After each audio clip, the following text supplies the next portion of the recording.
Olá, irmãos, aqui é o pastor Antônio Júnior e eu estava pensando uma coisa aqui que eu acho que faz muito sentido.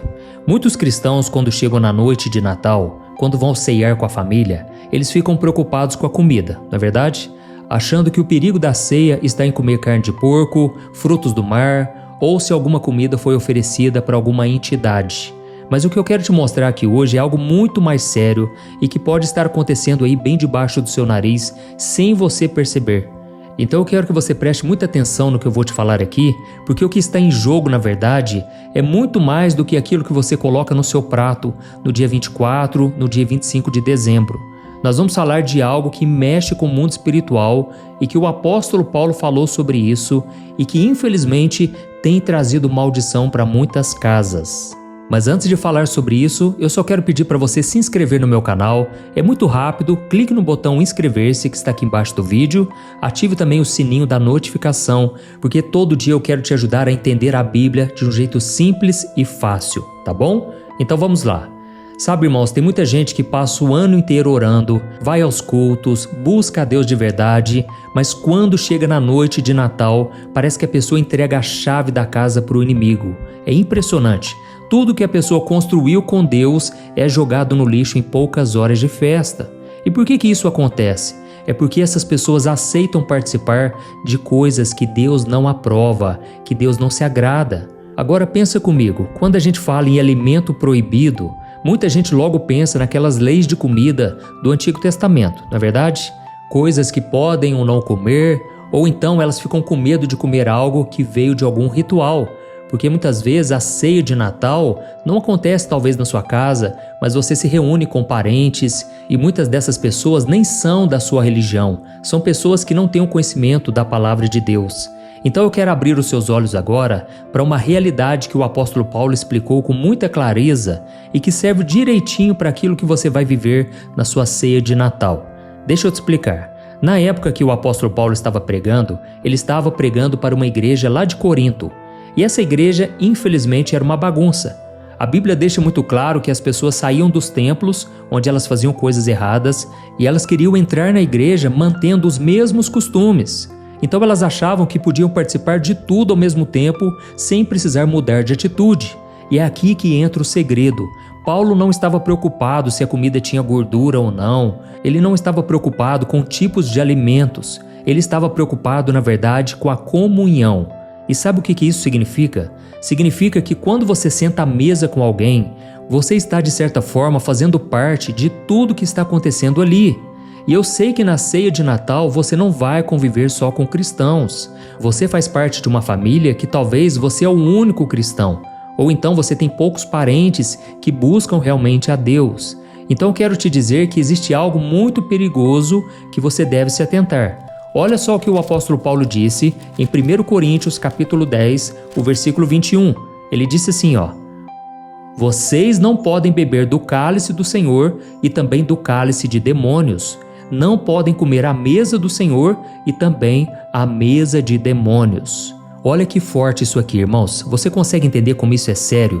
A mesa muda de dono se o clima ali não for de Deus. Isso é muito grave, irmãos, porque tem muita gente que acha que mesa dos demônios é só lugar de feitiçaria, mas a verdade é que a mesa passa a ser contaminada quando o pecado é o assunto principal. Ou seja, se a sua ceia é cheia de ódio, se tem gente fazendo muita fofoca, se o assunto é falar mal da vida dos outros, se tem deboche, se tem orgulho, você pode até ter feito uma oração antes de comer, mas quem está governando ali naquele ambiente não é o Espírito Santo. É o mal que se alimenta da briga. E inclusive eu quero falar daqui a pouco sobre um grande mal que muitas pessoas estão permitindo, até mesmo os cristãos. Irmãos, tem muito crente que preparou o peru de Natal com todo carinho, mas acabou montando um banquete para o inimigo, através do seu mau testemunho, através do seu péssimo comportamento. E primeiramente eu quero que você entenda que o que mais envenena uma família no Natal não é o que a gente come, mas é o que sai da nossa boca. Lembra de Tiago, que era o irmão do Senhor Jesus? Ele falou de um jeito muito firme sobre isso. Ele explicou que a nossa língua é como uma faísca que começa muito pequeno, mas pode incendiar uma floresta inteira. E é exatamente isso que a língua pode fazer.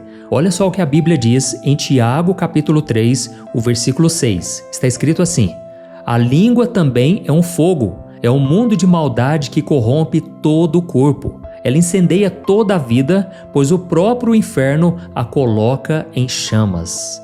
Irmãos, pensa aqui comigo, se a Bíblia diz que a língua é incendiada pelo inferno, o que acontece quando você usa a ceia de Natal para dar aquela cutucada naquele parente que você não gosta? O que acontece quando você usa esse momento de celebrar o nascimento de Jesus para lavar roupa suja na frente de todo mundo? Fala para mim. Ou então se você fica humilhando aquele parente seu que você não gosta, ou você fica falando mal de gente que nem foi na sua festa. Irmãos, esse é o alimento que você nunca deve aceitar na sua casa, porque no momento em que a fofoca, o julgamento começam a entrar nas conversas, é nessa hora que a paz de Deus sai da sua casa. E eu sei que enquanto eu estou falando aqui com você, você está se lembrando que na sua própria família você percebe que sempre tem contendas. Parece que quando reúne muita gente, logo as pessoas começam a criticar, elas começam a brigar, elas começam a fazer aqueles comentáriozinhos que são desnecessários. E isso é muito triste porque as pessoas tiram fotos sorrindo, né? As pessoas fazem filmagens no celular, todas sorridentes, mas na vida real nem sempre é assim. As pessoas estão cheias de mágoas, as pessoas estão com muita falta de perdão. É muito triste, irmãos, essa falta de amor, sabe? E você que é um cristão, você tem que ter o discernimento. É como se você estivesse com as antenas ligadas. É isso que eu quero que você entenda. Você está na posição de ser o sentinela. Você tem que ser um vigia, um guarda, aquele que vai ficar atento ao ambiente espiritual. Deixa eu te explicar uma coisa. Antigamente, sentar para comer com alguém era um compromisso de aliança, era um compromisso de amizade verdadeira. Então, quando você comia com uma pessoa, é como se você estivesse dizendo: eu confio em você, nós somos amigos a partir de agora, nós estamos juntos nesse mesmo barco. E é por isso que Jesus ele foi muito criticado pelos religiosos. Por quê? Porque ele comia com pecadores. Jesus estava dando uma chance para aquelas pessoas mudarem de vida. Não que Jesus estivesse de acordo com elas, não que ele estivesse vinculado ao pecado delas de forma alguma. Jesus é santo, é perfeito, ele nunca pecou. Mas o problema é quando o cristão, em vez de levar a luz de Cristo, ele resolve virar uma daquelas pessoas só para não ser o chato da festa, só para não ser humilhado, zombado. Então ele decide entrar na onda de tudo que o mundo oferece. E aqui eu vou falar uma coisa, irmãos, que tem acontecido muito, mas eu preciso ser muito sincero com vocês. Vamos falar sobre o exemplo que você dá. Eu não estou aqui para te dar uma bronca, eu não estou aqui para ditar regras daquilo que você deve ou não obedecer. Mas tem uma coisa que é muito séria e eu sei que isso vem ficando cada vez mais comum. É a respeito de bebida alcoólica. Eu já gravei um vídeo aqui no meu canal deixando claro que a bebida em si não é pecado. Beber não é pecado. Mas a embriaguez, ela sim é condenada na Bíblia. Só que tem um detalhe muito importante na Bíblia que diz o seguinte: todas as coisas me são lícitas, mas nem tudo me convém. E quem falou isso foi o apóstolo Paulo. Inclusive eu quero ler um versículo muito importante que ele disse lá em Romanos 14, o versículo 21. Olha só o que Paulo disse, preste atenção. É melhor não comer carne, nem beber vinho, nem fazer qualquer outra coisa que leve um irmão a tropeçar. Irmãos, isso aqui é muito sério. Inclusive eu sei que nesse momento muitos de vocês estão pensando assim: ah, pastor, mas aí já é demais. Pastor, eu sou maduro, pastor. Um golinho não faz mal. Mas irmãos, escutem bem, o que você faz pode até não te derrubar, mas pode ser um empurrão que faltava para aquele seu sobrinho novo pecar, ou para aquele parente que está tentando sair do vício, cair de vez, porque eles vão olhar para você como o exemplo de Deus na família. O cristão, irmãos, ele tem que ter muita sabedoria, porque dependendo das pessoas que estiverem à sua volta, você pode fazê-las tropeçar. É isso que Paulo está dizendo. Nesse caso, não convém que você coma carne, que você beba vinho. Lembra que Paulo está falando aqui sobre carne, porque era uma crença das pessoas na época. Então, é muito importante que a gente tenha esse discernimento espiritual. Amém? Tem muito cristão também que fala palavrão só para parecer aquele cara legal. Tem cristãos que contam piadinhas sujas só para se enturmar. Ou seja, ele está ignorando todo aquele ano de oração, tudo aquilo que ele vem construindo com Deus. Às vezes por causa de um mau testemunho, ele acaba se sujando e contaminando as outras pessoas.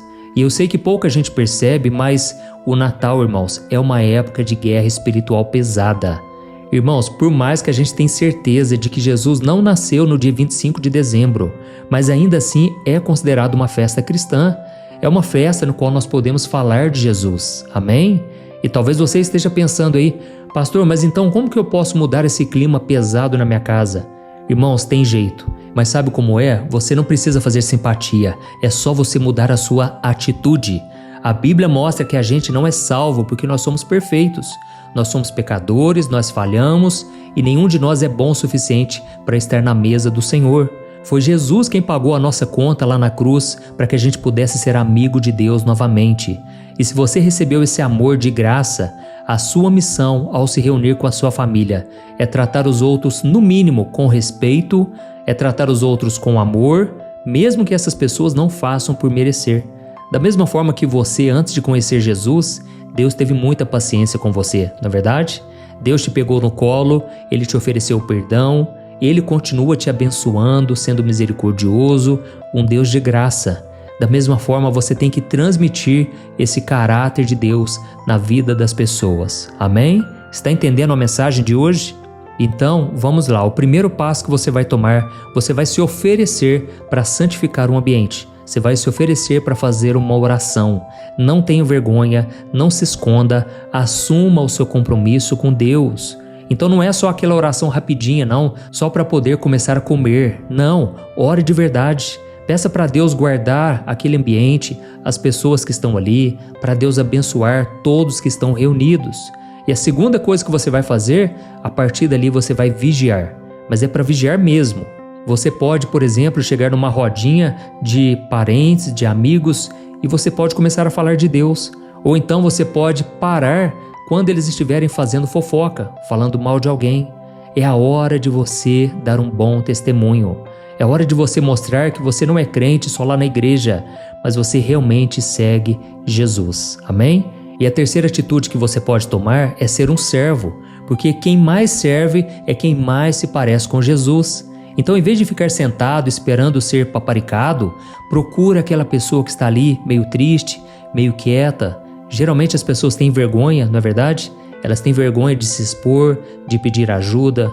Então chega perto daquele parente que ninguém dá atenção, leva uma palavra de esperança para ele. Porque no mundo aí fora, irmãos, as pessoas só querem mostrar que elas são melhores que as outras, elas só querem falar delas, elas só querem falar das suas conquistas, mas você pode ir por um caminho diferente. E olha que interessante esse versículo que está lá em Provérbios, capítulo 15, o versículo 17, onde a Bíblia vai trazer exatamente qual é o caminho da verdadeira paz. Está escrito assim, ó: é melhor comer um prato de verduras com amor do que carne de boi gordo com ódio. Olha que interessante, irmãos. Sabe o que isso significa na vida real? Que não adianta nada ter a ceia mais cara, com a melhor carne, as melhores bebidas, se as pessoas estão sentadas ali se odiando. Eu particularmente prefiro comer uma comida simplesinha, em paz, sentindo que Jesus está ali, do que estar em um banquete onde o clima é de amargura, de ódio, de inveja, de ciúmes. Então entenda uma coisa, meu querido, minha querida. A ceia de Natal é o seu maior teste de maturidade do ano. É muito fácil você ser santo dentro da igreja, ouvindo louvor e estando perto de quem pensa igual a você. O teste de verdade acontece quando você está diante daquele parente que vive te cutucando, falando mal dos cristãos, falando mal da Bíblia. É nessa hora que você tem que se proteger contra todo o mal. Você tem que tomar cuidado para não perder a sua paciência, para não devolver na mesma moeda. Amém? Eu sei que o Espírito Santo está falando com muitos de vocês aí. Nessa hora você não pode responder com raiva, você não pode agir com cinismo, você tem que agir como Jesus agia, dando atenção, respeitando e se posicionando principalmente. Irmãos, é muito triste saber que tem muito cristão por aí que eles se adequam ao mundo. Inclusive o apóstolo Paulo disse, se você quiser conhecer a vontade de Deus para a sua vida, que é boa, perfeita e agradável, você não pode se amoldar a este mundo, você não pode se conformar com tudo que vem acontecendo aí. Então, esse é o momento de você fazer a diferença. Eu espero que você tenha entendido essa mensagem de hoje e eu desejo para você um Feliz Natal, que Deus te abençoe muito, te traga muita paz, muita santidade, que você seja realmente luz no meio das trevas. Amém? Eu sou o pastor Antônio Júnior. Se você gostou dessa mensagem, por favor, compartilhe com o máximo de pessoas. Tem muita gente precisando se preparar espiritualmente e Deus quer te usar na vida delas. Amém? Deus te abençoe. Um grande abraço.